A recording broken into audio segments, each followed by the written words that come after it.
Hello everyone, welcome again. So आज हम पढ़ने वाले हैं सुप्रीम कोर्ट के सभी इंपॉर्टेंट आर्टिकल्स को जो आपके एग्जाम के लिए इंपॉर्टेंट है। और इस ईयर जो भी आपके एसएससी के एग्जाम हुए हैं तो सुप्रीम कोर्ट के आर्टिकल्स आपके एग्जाम में पूछे गए हैं। सो हम इसको पढ़ेंगे और जितनी भी इंपॉर्टेंट आर्टिकल्स हैं हम कैसे उसको ट्रिक की हेल्प से याद कर सकते हैं, कैसे लिंक बना के हम याद कर सकते हैं, वो भी हम याद करने वाले हैं। तो स्टार्ट करते हैं फटाफट से। सो सुप्रीम कोर्ट के आर्टिकल्स पढ़ने से पहले हमें ये पता होना चाहिए कि सुप्रीम कोर्ट के आर्टिकल्स कहाँ से स्टार्ट होते हैं और कहाँ पे खत्म होता है, राइट। और इससे पहले हमने क्या पढ़ा था, पार्लियामेंट के बारे में पढ़ा था। तो यहाँ पर अगर हम बात करें आर्टिकल सुप्रीम कोर्ट की, तो ये आपका स्टार्ट होता है आर्टिकल 124 टू आर्टिकल 147। कौन से पार्ट में? तो इसे हम पढ़ते हैं पार्ट 5 चैप्टर 4 के पार्ट 5 में, राइट। और जिसमें हम कवर करते हैं union judiciary including the supreme court. अब सबसे पहले हम एक ओवरव्यू ले लेते हैं कि आखिर जो इंपॉर्टेंट आर्टिकल्स है जो आज हमें पढ़ने हैं उसमें क्या क्या बात की गई है। सबसे पहले हम बात करते हैं आर्टिकल 124 की। तो आपको पता है जब भी हम बात करते हैं अच्छा सुप्रीम कोर्ट, तो सुप्रीम कोर्ट का आर्टिकल कौन सा है? 124। एक सुप्रीम कोर्ट 24 घंटे काम करता है, ऐसे हमने याद किया था। तो फटाफट से हम सबसे पहले देखते हैं कि जो भी हम आर्टिकल आज पढ़ने वाले हैं उसमें क्या क्या है, फिर इसकी ट्रिक देखेंगे कि कैसे हम इंपॉर्टेंट आर्टिकल्स को याद करेंगे। आर्टिकल 124 क्या कहता है कि स्टैब्लिशमेंट होना चाहिए एक सुप्रीम कोर्ट का, कि भारत में भाई एक सुप्रीम कोर्ट होगा, ठीक है। तो 124 में सुप्रीम कोर्ट की बात की गई है। Establishes and defines the constitution of the supreme court. Then article 125 क्या बोलता है? ये सैलरीज की बात करता है एंड अदर बेनिफिट ऑफ जजेस, जो भी जजेस को अदर बेनिफिट दिए जाएंगे उसकी बात करता है, ठीक है। तो मेन हमें इसमें पॉइंट क्या उठाएंगे? हम सैलरीज को उठाएंगे। देन आर्टिकल 126 में बात करता है appointment of acting chief justice, जो चीफ जस्टिस की तरह एक्टिंग करेंगे, राइट।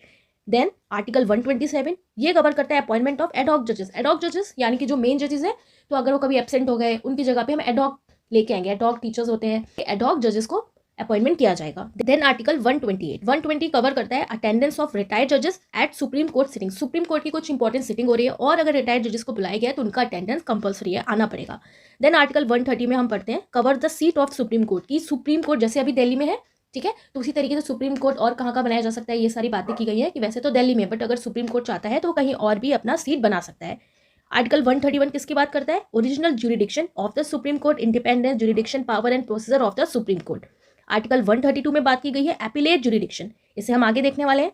देन आर्टिकल 133 इसमें भी बात की गई है appellate jurisdiction of supreme court in appeal from High Court to regard to civil matter से related appellate jurisdiction.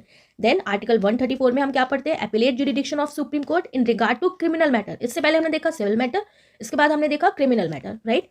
Then article 134 के ए में हम देखते हैं certificate for appeal to the supreme court, कि आपके पास एक सर्टिफिकेट होना चाहिए अगर आप अपील करना चाहते हैं सुप्रीम कोर्ट के पास। देन आर्टिकल 135 में कहा गया jurisdiction and power of the federal court under existing law to exercisable by the supreme Court, इसे भी हम आगे देखेंगे। Then article 136 special leave to appeal by the supreme court. Article 137 में रिव्यू ऑफ जजमेंट, ये आर्टिकल भी आपका बहुत ज्यादा इंपॉर्टेंट है और इसे हम काफी बार पढ़ते हैं। 137 कई बार आपके एग्जाम में पूछा जाता है कि 137 क्या है? तो रिव्यू ऑफ जजमेंट, कि सुप्रीम कोर्ट ने अपना जो जजमेंट दिया उसको वो खुद से भी रिव्यू कर सकता है, खुद दोबारा रिव्यू उसको कर सकता है। Article 138 enlargement of the jurisdiction of the supreme court, supreme court का एरिया कितना बढ़ गया, ठीक है, कि वो अपना जो जुरिडिक्शन है सुप्रीम कोर्ट का एरिया का उसको और बढ़ाया जा सकता है। Article 139 conferment of the supreme court of power to issue certain writ. अब जो हम रेट पढ़ते हैं ना आर्टिकल 32, चलो इसको मैं आपको आगे बताऊंगी, अभी बस हमें देखना है कि हम क्या क्या देखने वाले हैं। आर्टिकल 139 है transfer of certain cases. Article 140 में कहा गया ancillary powers of supreme court. Then article 141 law declared by supreme court to be binding on all court. अगर सुप्रीम कोर्ट ने कोई फैसला सुना दिया तो वो सारे कोर्ट में वैलिड होगा, यानी कि सारे कोर्ट को वो मानना पड़ेगा, binding on all court. Article 142 state that enforcement of decree and order of supreme court and order as to discovery etcetera. अब डेक्री मतलब एक तरीके से क्या होता है? सुप्रीम कोर्ट का कोई आदेश वगैरह। आर्टिकल 143 पावर ऑफ प्रेसिडेंट, की पावर क्या है प्रेसिडेंट की related to supreme court. Article 144 civil and judicial authorities to act in aid of supreme court, यानी कि जितनी भी सिविल एंड जुडिशियल अथॉरिटीज हैं वो सुप्रीम कोर्ट की उनको मदद करना पड़ेगा, सुप्रीम कोर्ट को उनकी हेल्प चाहिए तो उनको सुप्रीम कोर्ट का हेल्प करना पड़ेगा। Then article 145 state that rules of court etcetera. Article 146 में हम देखेंगे officers and servants and the expenses of the supreme court. Article 147 interpretation, यानी कि कुछ चीज़ों की व्याख्या की गई है। अब आप देखो इसमें ना सारे आर्टिकल्स इंपॉर्टेंट नहीं है, बट यहाँ पे मैंने आपको पढ़ा दिया सारे आर्टिकल्स क्योंकि सब एक तरीके से मिलते जुलते हैं, राइट। तो जितने भी इंपॉर्टेंट आर्टिकल्स हैं हम उसका ट्रिक देखेंगे कि कैसे हम उसको याद करेंगे क्योंकि ये टॉपिक आपका इंपॉर्टेंट है। सबसे पहले हम देखते हैं आर्टिकल 124। आर्टिकल 124 में क्या कहा गया? Establishment and the constitution of the supreme court, की एक सुप्रीम कोर्ट का गठन होना जरूरी है। एस्टैब्लिशमेंट होगा एक सुप्रीम कोर्ट का, तो हमें पता है ना कि सुप्रीम कोर्ट का आर्टिकल 124 है, इसे हमने याद किया था one supreme court 24 hour work करती है ना। इसे हमने पहले भी ऐसे याद किया था, एक सुप्रीम कोर्ट 24 आवर वर्क करती है। क्या हो जाएगा, आर्टिकल 124 में बात की गई सुप्रीम कोर्ट की। देन आर्टिकल 125 में क्या कहा गया है, 125 में कहा गया salaries and other benefit of जजेस, यानी कि न्यायाधीशों के वेतन और अन्य लाभ। यहाँ पर बात की गई है सैलरीज की, ठीक है। कैसे हमने इसको याद किया था, तो आप देखो, याद किया नहीं था, अब याद करेंगे। सैलरीज की बात हो रही है ना, तो एक तरीके से जो सैलरी है, जो हमारे पास रुपए पैसे होते हैं, वो एक पर्ची की तरह ही तो होता है ना। तो एक सुप्रीम कोर्ट की सैलरी आपको कैसे मिलेगी, पर्ची। सैलरी क्या है, पर्ची की तरह है ना, सैलरी पर्ची, सैलरी पर्ची की तरह है। तो पर्ची से आपको 25 याद रखना है, पर्ची 25, राइट, पर्ची 25। तो यानी कि आर्टिकल 125 में किसकी बात की गई, salaries and other benefit of जजेस, सैलरीज की बात की गई, राइट। आई होप याद हो गया होगा। आर्टिकल 126 में बात की गई है appointment of N acting chief justice. Appointment होगा एक्टिंग चीफ जस्टिस का, कार्यवाहक मुख्य न्यायाधीश की नियुक्ति। अब जैसे कि एक्टिंग करना है चीफ जस्टिस की, तो वो जो भाई बिल्कुल स्पेशल एक्टिंग करेगा उसको ही अपॉइंटमेंट किया जाएगा। तो आपको बस कैसे याद रखना है, स्पेशल, जैसे कि मूवी आई थी ना स्पेशल 26 थी मूवी, स्पेशल 26, तो एक सुप्रीम कोर्ट के लिए जो स्पेशल 26 एक्टिंग करेगा, बिल्कुल स्पेशल एक्टिंग, उसे ही एक्टिंग चीफ जस्टिस अपॉइंट किया जाएगा। तो जैसे ही आप देखोगे 126, अच्छा 26 स्पेशल, तो स्पेशल जो एक्टिंग करेगा उसको ही अपॉइंटमेंट किया जाएगा as an acting chief justice, right. अब यहाँ पर आपको पता होना चाहिए कि आर्टिकल 126 का मतलब यहाँ पर ये हो गया कि जो हमारे मेन चीफ जस्टिस के प्लेस पे जो अदर सुप्रीम कोर्ट के जज हैं, उनमें से किसी को एक्टिंग चीफ जस्टिस अपॉइंट किया जाएगा बाय प्रेसिडेंट, राइट। तो बीच बीच में जो भी इंपॉर्टेंट चीज़ें वो मैं आपको बता रही हूँ, और सुप्रीम कोर्ट से रिलेटेड जो भी इंपॉर्टेंट पॉइंट्स हैं डिटेल में, वो मैंने आपको कॉन्स्टिट्यूशनल बॉडीज में पिछले साल पढ़ाया था, वो आप देख लेना, काफ़ी अच्छे से आपको समझ में आ जाएगा। देन यहाँ पर हम आर्टिकल्स को याद कर रहे हैं। नेक्स्ट है आर्टिकल 127। अब 127 क्या बोलता है, द अपॉइंटमेंट ऑफ एडहॉक जजेस, ठीक है, एडहॉक जजेस का अपॉइंटमेंट होगा। अब एडहॉक जजेस का अपॉइंटमेंट क्यों कर रहे हैं, ताकि वो सुप्रीम कोर्ट की भाई हेल्प कर सके। तो क्या बोला जा रहा है कि जो एडहॉक जजेस है ना, वो इसलिए अपॉइंट हो रहे हैं कि भाई सुप्रीम कोर्ट का साथ दो साथ, तभी तो आपको अपॉइंट कर रहे हैं। बाई चांस कभी कोई जजेस बिजी है, तो हमने एज ए एडहॉक जजेस को फिर बुला लिया जाएगा कि भाई हमारा हेल्प कराओ, ठीक है। तो एडहॉक जजेस मतलब कुछ टाइम के लिए अदर जजेस को लाना, राइट। तो भाई 2-7, तो कौन देगा साथ, एडहॉक जजेस, ठीक है। तो 2-7 यानी कि 1-2-7। Next is Article 128, and Article 128 state that the attendance of retired judges at Supreme Court sitting, सर्वोच्च न्यायालय की बैठक में सेवानिवृत्ति न्यायाधीशों की उपस्थिति। अटेंडेंस की बात हो रही है रिटायर्ड जजेस एट सुप्रीम कोर्ट। अब कभी जैसे कोई मीटिंग हुई, कोई किसी केस के बारे में, या किसी कोई बहुत बड़ा जजमेंट लेना है, तो जो रिटायर्ड जजेस हैं उनको भी बुलाया जा सकता है, ठीक है। तो रिटायर्ड जजेस को किसी काम करने पर बुलाया जा सकता है by chief justice, but president की इसमें सहमति लेना पड़ेगा, उनके साथ डिस्कशन करना पड़ेगा। कैसे याद रखेंगे, अब यहाँ पर अटेंडेंस की बात हो रही है रिटायर्ड जजेस की, ठीक है। तो अटेंडेंस हम कैसे देते हैं, कभी कभी हम जब स्कूल में होते हैं यस सर है ना, मस्ती में क्या करते हैं, दोनों हाथ उठा के यस सर आ गया मैं, है ना। तो बस ऐसे ही याद रखना है, दोनों हाथों से अटेंडेंस दे रहे हैं सुप्रीम कोर्ट। अब आप देखो ये जो वन है ना, तो बस आपको एक ही सुप्रीम कोर्ट तो है, तो ध्यान रखना है एक सुप्रीम कोर्ट के लिए बात हो रही है, एक सुप्रीम कोर्ट के लिए बात हो रही है, एक सुप्रीम कोर्ट के लिए बात हो रही है, जहाँ जहाँ पे वन है, तो दोनों हाथ से अटेंडेंस दे रहे हैं, यस सर है ना। तो बस ऐसे हो जाएगा अटेंडेंस ऑफ रिटायर्ड जजेस। आर्टिकल 130 बोलता है the seat at supreme court, it means supreme court की सीट, मीन्स सुप्रीम कोर्ट का स्थान। अब सुप्रीम कोर्ट कहाँ पे है, दिल्ली में है, बट अकॉर्डिंग टू नीड कहीं और भी बनाया जा सकता है, ठीक है। तो सीट से आप कैसे याद रखोगे, ये 30 लिखा है, 30 सीट, सेम है 30 सीट। तो सीट ऑफ सुप्रीम कोर्ट किस में बात की गई, आर्टिकल 130 में, right. Next is article 131, okay. और 131 भी आपका इंपॉर्टेंट है। क्या कहा गया इसमें, original jurisdiction of the supreme court, independence, jurisdiction, power and procedure of the supreme court. ध्यान रखना है हमें, ओरिजिनल ज्यूरिडिक्शन की बात की गई है। अब यहाँ पे ओरिजिनल ज्यूरिडिक्शन का मतलब क्या है, तो देखिए इसका मतलब यह है कि सुप्रीम कोर्ट में जो केस हम डायरेक्ट ला सकते हैं, जिन्हें डायरेक्ट लाया जाएगा, जैसे कि सेंटर स्टेट से रिलेटेड कोई केस हो गया, स्टेट के बारे में रिलेटेड कोई केस हो गया, स्टेट और स्टेट आपस में लड़ने लगे, right. And president and vice president के इलेक्शन में कोई डिस्प्यूट हो गया, हमने पढ़ा था ना जब प्रेसिडेंट एंड वाइस प्रेसिडेंट के अगर उनके इलेक्शन से रिलेटेड कोई डिस्प्यूट हो गया, तो वो भी सुप्रीम कोर्ट देखेगा। तो ये आपका आता है अंडर ओरिजिनल ज्यूरिडिक्शन, ओके। तो यहाँ पर आर्टिकल 131 है ना, तो आप देखो इसे हम कैसे याद रखेंगे, एक राइम बना के याद रखेंगे। अब यहाँ पर कई सारे आर्टिकल्स ना आगे हम देखेंगे जिन्हें हम राइम बना के याद करने वाले हैं। कैसे राइम बनाएंगे, अब 131 है ना, तो हमें इसको याद रखना है 131 सुप्रीम ओरिजिन 1, 131 सुप्रीम ओरिजिन 1, ठीक है। आप इसको बार बार बोलेंगे ना तो याद हो जाएगा। अब जैसे लिखा है ना यहाँ पे 131, कैसे राइम बनाना है, supreme origin 1, 131 supreme origin 1। Origin से आपको समझ में आ जाएगा कि अच्छा ओरिजिन यानी कि ओरिजिनल ज्यूरिडिक्शन की बात की गई है, तो ऐसे आप इसको याद कर सकते हैं, राइट। 131 supreme origin 1। आगे कई सारे आर्टिकल्स हम देखेंगे जिसमें हमें राइम बना के हम इसको याद करेंगे। देन नेक्स्ट है आपका आर्टिकल 132, 133 एंड 134। अब ये तीनों आर्टिकल्स हम एक साथ पढ़ेंगे, और यहाँ पर आपको ना बस इसमें समझना है। अब आपको याद रखना है एपिलेट ज्यूरिडिक्शन, जिसमें किसकी बात की गई है, in appeals from High Court in certain cases. 133 में बात की गई एपिलेट ज्यूरिडिक्शन की सिविल मैटर्स के लिए, appellate jurisdiction in criminal matters. अब सबसे पहले देखेंगे आर्टिकल 132। इसका मतलब ये हो गया, article 132 means appellate jurisdiction of supreme court, यानी कि हाई कोर्ट से हम रिक्वेस्ट कर रहे हैं कि हमारा केस सुप्रीम कोर्ट भेज दो। कहने का क्या मतलब है कि कोई केस चल रहा है हमारा हाई कोर्ट में, ठीक है, और हमें लगा कि डिसीजन सही नहीं हुआ, ठीक है, तो हम उसको भाई रिक्वेस्ट कर रहे हैं कि हाई कोर्ट जी हमारा जो केस है वो सुप्रीम कोर्ट भेज दो, ठीक है, कुछ सर्टेन केसेस में कि हमारा जो केस है वो आप सुप्रीम कोर्ट भेज दीजिए। तो ये है आर्टिकल 132 में। तो आपको तीनों ही एक साथ याद रखना है कि जिसमें एपिलेट जुरिडिक्शन की बात की गई, ठीक है, और ऐसी आर्टिकल 133 में भी बात की गई है, लेकिन सिविल मैटर्स जो मारपीट वाले केस ना हो। कैसे केस होने चाहिए, जैसे कि आपका डाइवोर्स से रिलेटेड कोई केस हो गया, राइट, और प्रॉपर्टी से रिलेटेड कोई केस हो गया, तो हम हाई कोर्ट से अपील कर रहे हैं कि हमारा जो केस है वो आप सुप्रीम कोर्ट भेज दो, ठीक है। और आप देखो ऐसे नहीं भेज सकती, अगर हाई कोर्ट को लगता है, वो लिख के देता है तभी वो आगे जा सकता है सुप्रीम कोर्ट को, वरना आप कुछ नहीं कर सकते, ठीक है। तो आर्टिकल 132 में भी एपिलेट जुरिडिक्शन की बात की गई, आर्टिकल 133 में भी बात की गई, बट सिविल मैटर्स में। एंड नेक्स्ट है आर्टिकल 134, इसमें भी एपिलेट जुरिडिक्शन की बात की गई, लेकिन क्रिमिनल मैटर्स में, जैसे किसी को फांसी की सजा दी गई हाई कोर्ट में और वो रिक्वेस्ट कर रहे हैं कि भाई मेरा केस सुप्रीम कोर्ट में भेज दो, तो इस तरीके से appellate jurisdiction of supreme court in regard to civil matters में।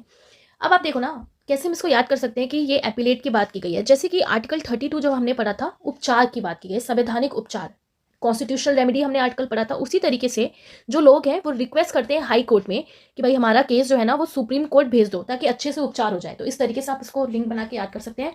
Article 132, 133 and 134। 133 में सिविल मैटर्स के लिए कहा गया, 134 में क्रिमिनल मैटर्स के लिए कहा गया। अब आर्टिकल 134 से ही आपका रिलेटेड है आर्टिकल 134A। इसमें कहा गया certificate for appeal to supreme court, यानी कि अगर आपको अपील करना है सुप्रीम कोर्ट में तो एक प्रमाण पत्र दिया जाता है, सर्टिफिकेट होना चाहिए, ठीक है। Next is article 135। 135 क्या बोलता है, jurisdiction and power of the federal court under existing law to be exercisable by the supreme court. It means federal court की जो भी पावर्स है, जुरिडिक्शन का जो एरिया है, अब सब कौन यूज करेगा, सुप्रीम कोर्ट। देखिए कॉन्स्टिट्यूशन बनने से पहले जो जस्टिस प्रक्रिया थी वो फेडरल कोर्ट के थ्रू ही चलती थी, लेकिन फेडरल कोर्ट से भी पहले रेगुलेटिंग एक्ट के थ्रू 1773 में बंगाल में और कलकत्ता में सुप्रीम कोर्ट बनाया गया था। बट जब गवर्नमेंट ऑफ इंडिया एक्ट 1935 आता है तो सुप्रीम कोर्ट का नेम फिर से फेडरल कोर्ट कर दिया जाता है।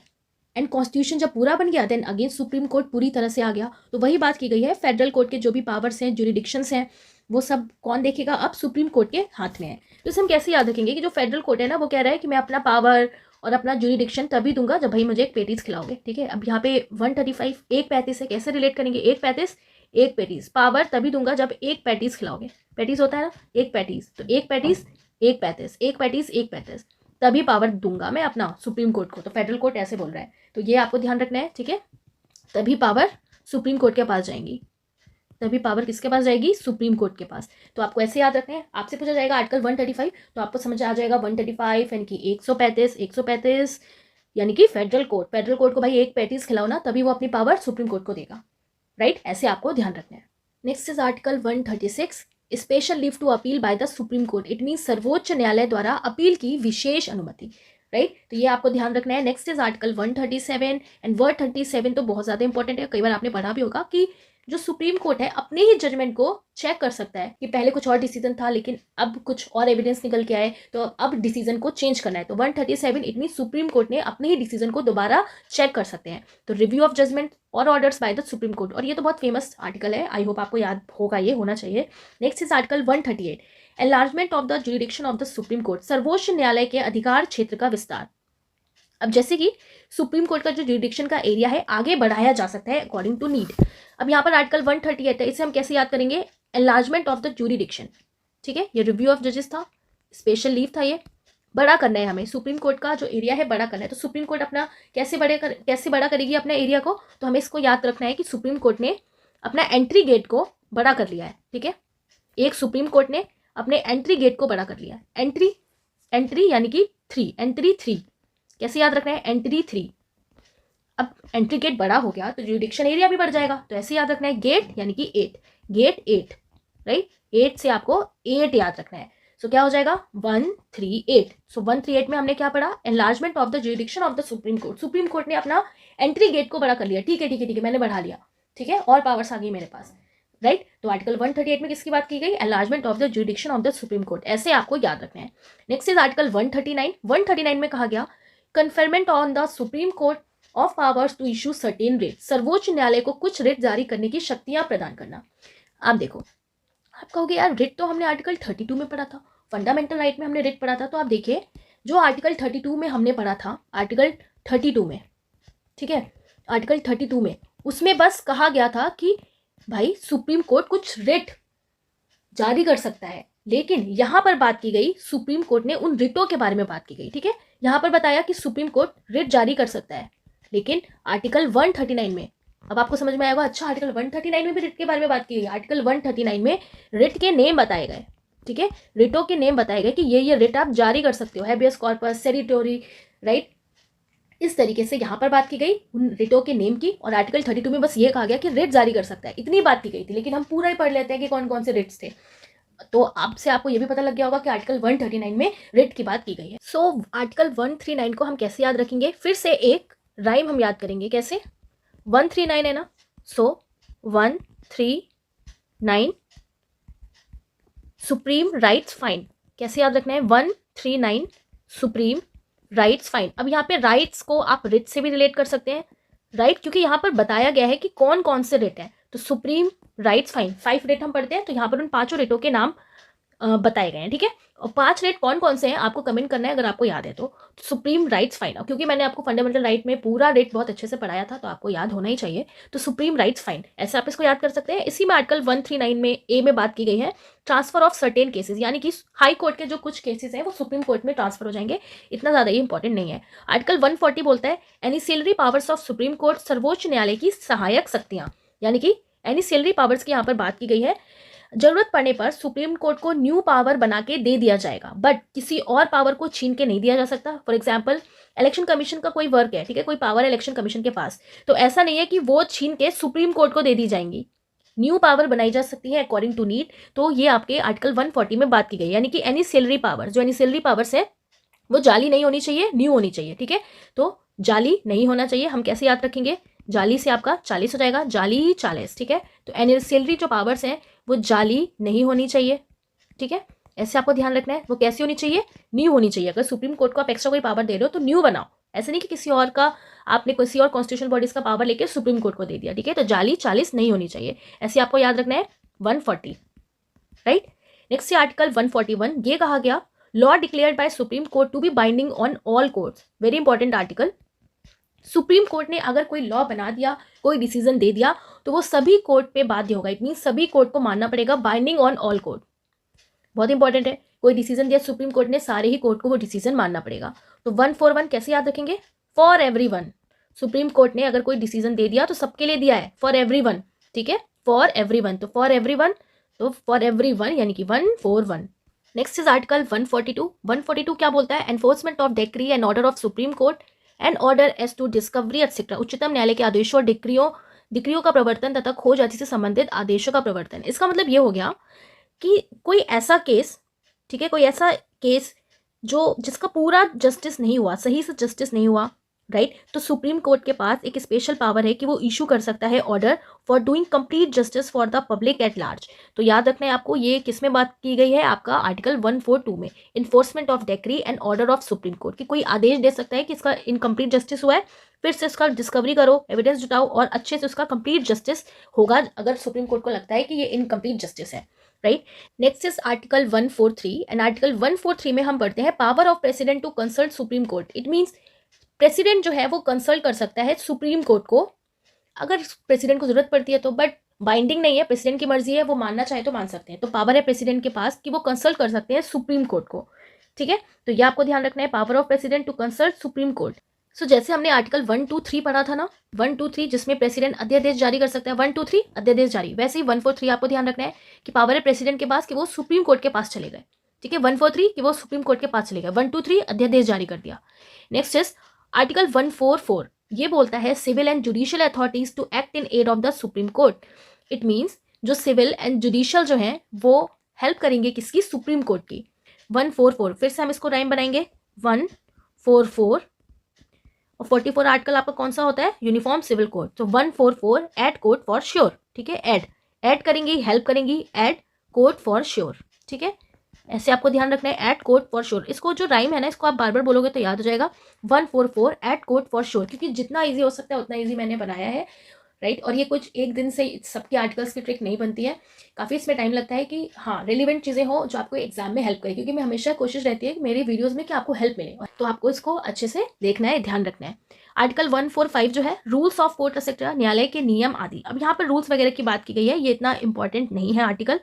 ओके, नेक्स्ट है आर्टिकल 146। इसमें कहा गया officers and servants and expenses of the supreme court. It mean supreme court से रिलेटेड, सुप्रीम कोर्ट में आप देखो क्लरिकल लेवल पे काम होता है, टाइपिस्ट हैं, और भी लोग हैं, सिर्फ जजेस नहीं, तो उनका जो खर्चा है उसकी बातें की गई हैं। सर्वोच्च न्यायालय के अधिकारी एवं कर्मचारी जो है उनका उनका खर्चा वगैरह कैसे चलता है, ये आपकी बात की गई 146 में।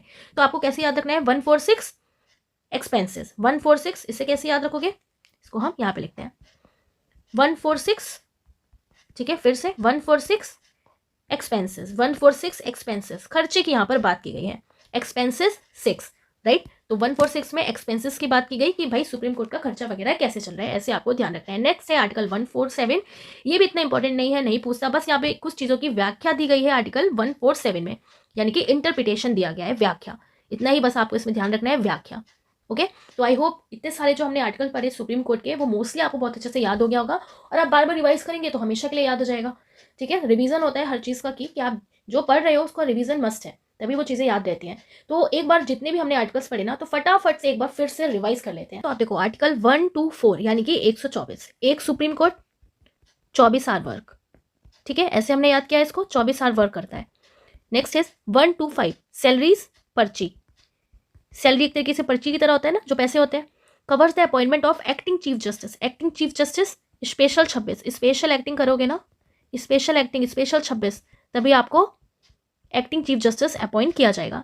Next is cover the appointment of ad hoc जजेस, एडॉक जजेस, एडॉक जजेस जो है ना, तो भाई एडॉक जजेस आपको अपॉइंट किया जाएगा कि आप 2-7 है ना, 7-2, तो 7-2 तो होगा नहीं, 2-7 तो क्या हो जाएगा 2-7 यानी कि 1-7। 1-8 अटेंडेंस ऑफ रिटायर्ड जजेस, तो अटेंडेंस कैसे देते हैं, दोनों हाथों से, है ना, तो ज़्यादा जोश में होते हैं तो दोनों हाथों से, हाँ यस सर यस मैम, दोनों हाथ।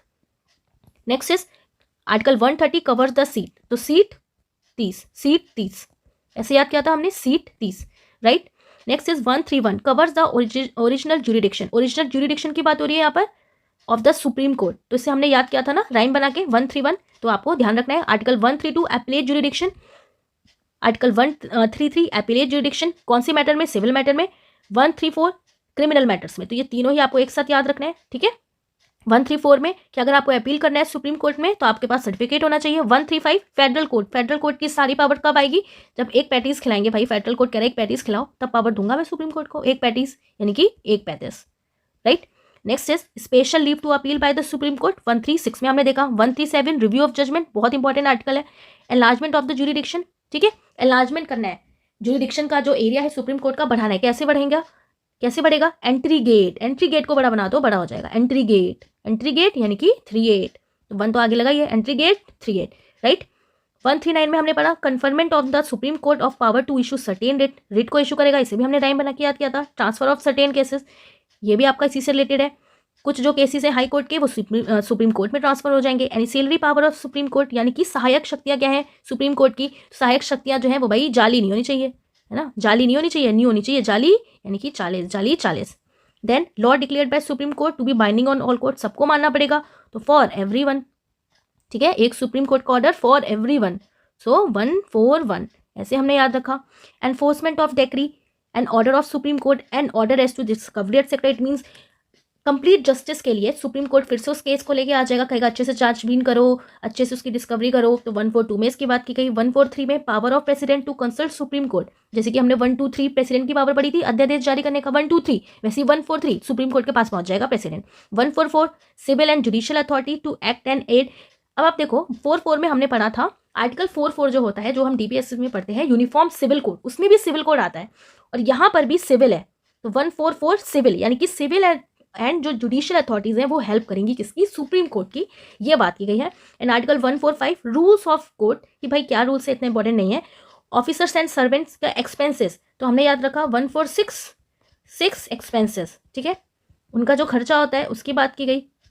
देन आर्टिकल 147 इंटरप्रिटेशन, इतना इंपॉर्टेंट नहीं है, कुछ चीज़ों की यहाँ पर व्याख्या दी गई है। तो आई होप सारा आपको रिविजन हो गया होगा, राइट। सो ये एक क्वेश्चन है आपके लिए आज का, Which of the following articles of the Constitution mention that there shall be paid to the judges of Supreme Court such as salary as may be determined by the Parliament by law, and until provision in that behalf is so made, such salaries as are specified in the second schedule. अब इतना लंबा चौड़ा question है, ठीक है, ये articles आपको supreme court के दे रखे हैं, आपको बताना है कि सैलरीज की बात किसमें की गई है, की पॉइंट उठाना है सैलरी, और इसका आंसर आपको बताना है, राइट। सो आई होप ये वीडियो आपको बहुत अच्छी लगी होगी, बहुत ज़्यादा हेल्पफुल रहने वाली है। मैंने पूरी कोशिश की है कि जितने भी आर्टिकल्स है वो मैंने यहाँ पे कवर कराते हैं, और बाकी कैसे लिंक बना के याद रखना है वो भी मैंने आपको बताया। अगर आपको वीडियो अच्छा लगा तो आप लाइक कर सकते हैं, एंड चैनल को सपोर्ट करने के लिए आप चैनल का मेंबरशिप ले सकते हैं।